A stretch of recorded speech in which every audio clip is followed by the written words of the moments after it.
नमस्कार मित्रांनो, Ram mini vlog YouTube चॅनलवर तुमचं स्वागत आहे.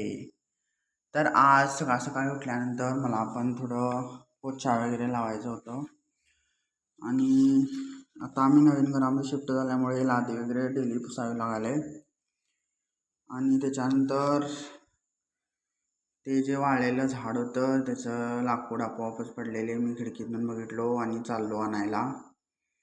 मग गेल्यानंतर मला तिथं उमराच्या झाडाला उंबर दिसले. मग माझ्या डोक्यात एक विचार आला, काय ना आज उंबराची भाजी केल्यावरती मस्त होईल. मग उंबर आणलो, थोडेसेच गावले.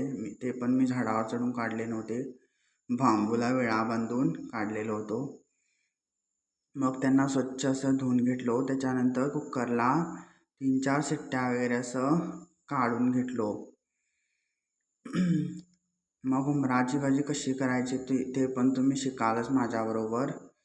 त्याच्यानंतर 3-4 शिट्ट्या झाल्यानंतर ओपन केलं असं आणि एकदम असे मऊ होतात उंबर. ह्यालाच उंबरांना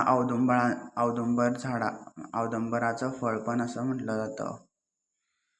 तर आजचा मेसेज आहे, एकटा चालायला कधी घाबरू नका.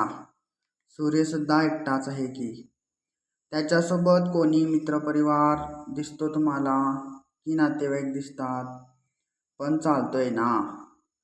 काय कोणाची अपेक्षा करता. देवाने अमर्यादित अशी बुद्धी दिली आहे. जगून दाखवायचं आणि जिंकून सुद्धा दाखवायचं.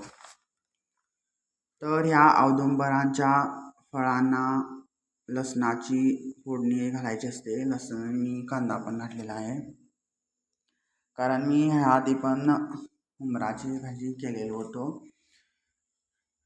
मग एक कांदा आणि एक टोमॅटो घालून पण मस्त असं फोडणी घातलो. त्याच्यानंतर तुम्ही बघू शकता मी हळद, तिखट, मीठ वगैरे घालत आहे.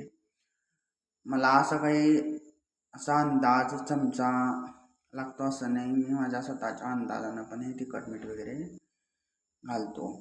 कारण ह्या आधी पण मी स्वयंपाक वगैरे करत होतो ह्याच्या आधी पण, आणि मला लहानपणापासून सवय आहे. तुम्ही पण ह्याच्यानंतर औदुंबराची भाजी करून घ्या आणि खा. एक नंबर लागते आणि ह्याच्यानं दीर्घायुष्य पण लाभतं असं म्हणतात.